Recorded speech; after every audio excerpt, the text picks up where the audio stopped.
আমাদের তেমনি লাইটিং অ্যারেস্টারের ব্যবস্থা অনেক জায়গায় করা হয়েছে। আর কৃষক শেডের বিষয়ে আমরা চিন্তা ভাবনা করছি। আমাদের মাননীয় প্রতিমন্ত্রী মহোদয় এই বিষয়টার প্রতি আমাদেরকে দৃষ্টি দিতে বলেছেন। এই কৃষক শেড আমরা আমাদের সামনের যে কর্মসূচিগুলি আসছে তাতে অবশ্যই অন্তর্ভুক্ত করব, এবং কিভাবে এই বজ্রপাতে ক্রমশ আমাদের অনেক বিভিন্ন এলাকায় অনেকের মৃত্যুর খবর আমরা পাই, তাদেরকে সচেতন করা সহ কিভাবে আমরা এই মৃত্যু সংখ্যা কমিয়ে আনতে পারবো সে বিষয়ে ব্যবস্থা গ্রহণ করার জন্য ইতিমধ্যেই অধিদপ্তর পদক্ষেপ গ্রহণ করছে।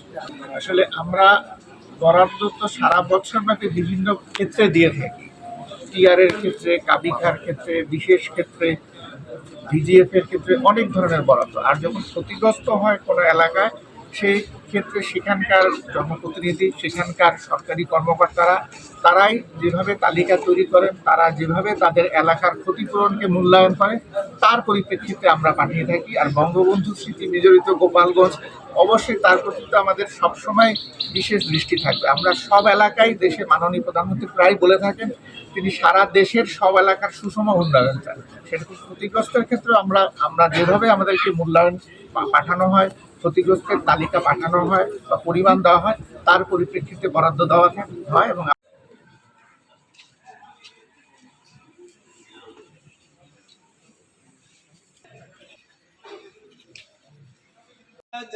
ولم يكن له أحد الله الصمد